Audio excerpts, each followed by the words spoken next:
নমস্কার, আমি প্রণয় সর্দার অর্থাৎ তোমাদের স্যার প্রণয় স্যার। শিক্ষার সমীকরণ ইউটিউব চ্যানেলে সবাইকে জানাই স্বাগতম।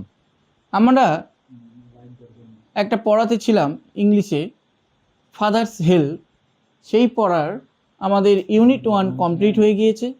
প্রত্যেকটা প্রশ্ন উত্তর আমরা ধরে ধরে পড়েছি, শিখেছি। আজকের আমরা ইউনিট 1-এর প্রশ্ন উত্তরগুলোকে সলভ করার চেষ্টা করব। চলো দেরি না করে শুরু করা যাক আমাদের ইউনিট 1-এর প্রশ্ন উত্তর। পড়েই দেয়া আছে, দেখো প্রশ্ন, প্রথম প্রশ্ন একের দাগে রে, with a shudder Swami realized that it was Friday, Thursday, Wednesday, Monday.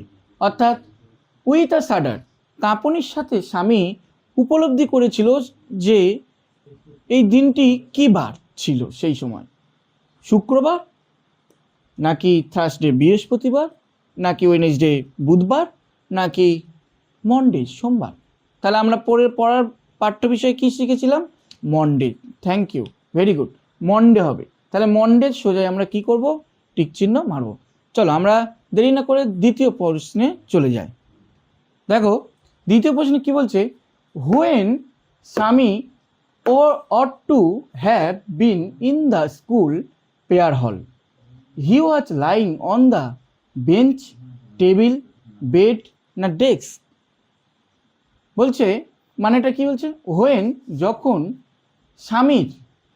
স্বামী ought to অর্থাৎ উচিত, have been in the school অর্থাৎ স্কুলে যখন স্বামীর থাকা উচিত, তখন কোন সময় না প্রেয়ার হলে যখন স্কুলে স্বামীর থাকা উচিত সেই সময় স্বামী কোথায় শুয়েছিল না হি ওয়াজ লাইং।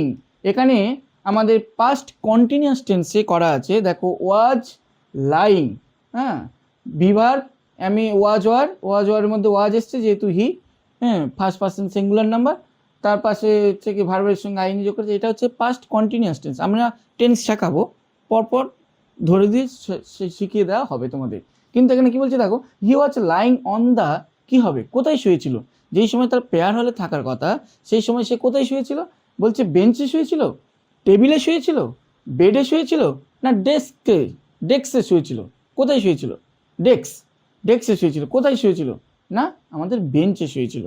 কোথায়? বেঞ্চটা কোথায় ছিল? না তার মায়ের রুমে অর্থাৎ মায়ের ঘরের যে বেঞ্চ ছিল সেই বেঞ্চের উপরে শুয়েছিল। তাহলে কারেক্ট অ্যান্সার কোনটা হবে? Bench, on the bench. চলো নেক্সট প্রশ্ন সি। দেখো 3 নম্বর প্রশ্নে কি বলছে, সি কোশ্চেন, অ্যাকর্ডিং টু স্বামীর মতে, অ্যাকর্ডিং মানে হচ্ছে মত অনুযায়ী, অ্যাকর্ডিং এর পাশে প্রিপোজিশন সবসময় টু বসে। বলছে অ্যাকর্ডিং টু স্বামীর মতে বলছে Samuel is specially angry with boys who are. বলছেন ওনাদের যে স্যার আছেন স্যামুয়েল, সেই স্পেশালি বলতে সেই সকল বিশেষ ছাত্রদের প্রতি তিনি রেগে যান। কোন কোন ছাত্রদের প্রতি রেগে যান? এখানে অপশান দিয়েছে কোন ছাত্রের প্রতি হচ্ছে বেশি রেগে যান, কোন ছাত্রদের প্রতি বেশি রেগে যান। হ্যাঁ অ্যাংরি মানে হচ্ছে রেগে যাওয়া। বলছেন অ্যাবসেন্ট অনুপস্থিতকারী ছাত্রের প্রতি রেগে যায়, লেট যারা দেরি করে তার প্রতি রেগে যায়, ইনঅ্যাটেন্টিভ মানে অমনোযোগী ছেলেদের প্রতি রেগে যায়, নাকি আনডিসিপ্লিন মানে উচ্ছৃঙ্খল ছেলেদের প্রতি রেগে যান।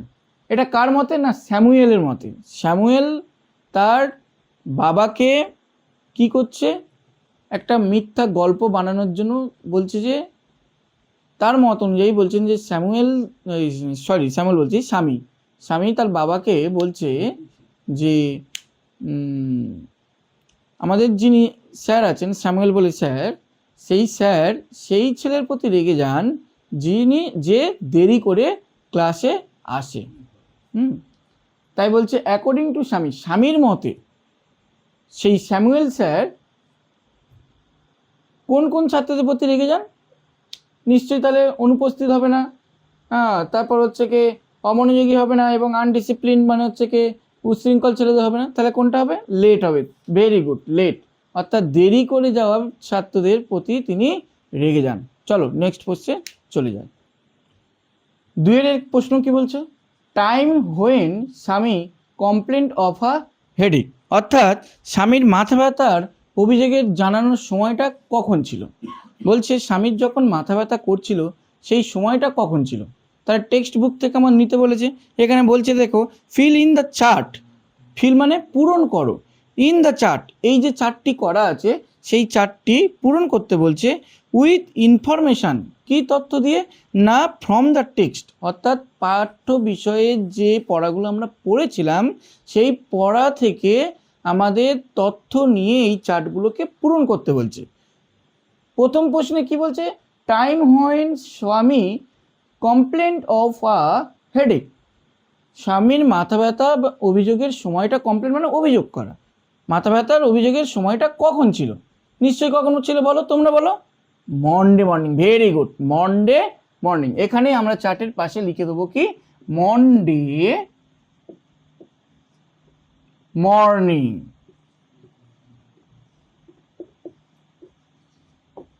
বুঝতে পারছো আশা করি। চলো নেক্সট প্রশ্নে চলে যাই। আচ্ছা, 2 বি প্রশ্নটা কি হচ্ছে, বলছে পার্সন ব্যক্তি, হু যিনি, অর্ডার্ড আদেশ করেছিলেন, স্বামীকে টু ড্রেস আপ মানে পোশাক পরিধান করো, অ্যান্ড গো টু স্কুলে যাও।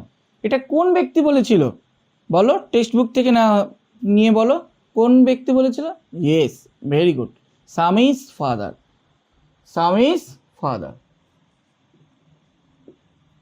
তাহলে কি হবে, Swami's apostrophe S, SWAMI apostrophe S, Swami's father. বানানগুলো তোমরা অবশ্যই করে সঠিক লেখার চেষ্টা করবে। হ্যাঁ, বানান ভুল গেলে কিন্তু নাম্বার অবশ্যই কেটে নেবে। এই ছোট ছোট বানানগুলো আমাদের কিন্তু ভালো করে দেখতে হবে। তাহলে এই প্রশ্নটা বুঝতে পেরেছো যে কোন ব্যক্তি স্বামীকে আদেশ করেছিল যে পোশাক পরিধান করো এবং স্কুলে যাও, কি হবে, স্বামীজ ফাদার। স্বামীর বাবাই স্বামীকে বলেছিল যে তুমি পোশাক পরো, স্কুলে যাও। বুঝতে পেরেছো। চলো নেক্সট কোশ্চেন। পরের প্রশ্ন কি বলছে, name of the teacher. Name মানে নাম, অফ দ্য টিচার মানে শিক্ষকের নাম, অর্থাৎ দ্য টিচার মানে শিক্ষকটির। হ্যাঁ, ছাড় করে আমরা উচ্চারণ করে শিখব। এখানে আমার ক্লাসের সমস্ত স্টুডেন্ট আছে, একদম নিম্ন থেকে উচ্চ পর্যায়ের স্টুডেন্ট আছে। তাদের বেসিকে মানে তাদের উপর মানে তাদের জন্য আমার এই ক্লাস, মানে ধরিয়ে ক্লাস। যাদের মনে হচ্ছে এগুলো খুব বোরিং লাগছে তারা এটাকে অ্যাভয়েড করতে পারো, কিন্তু যাদের ক্ষেত্রে এটা খুব দরকার, ছাড় করে মানে পড়িয়ে বুঝে যাওয়া, তাদের জন্য এই ক্লাস।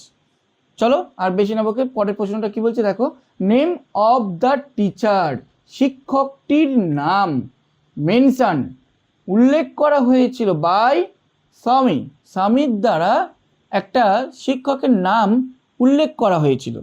সেই শিক্ষকের নাম কি হতে পারে, কে বলতে পারে, very good, thank you, Samuel. তাহলে বানানটা কি হবে, SAMUEL, স্যামুয়েল, SAMUEL, স্যামুয়েল। চলো নেক্সট কোশ্চেন। 3 দাগে কি বলছে, 3 দাগে বলছে state whether the following statement are true or false.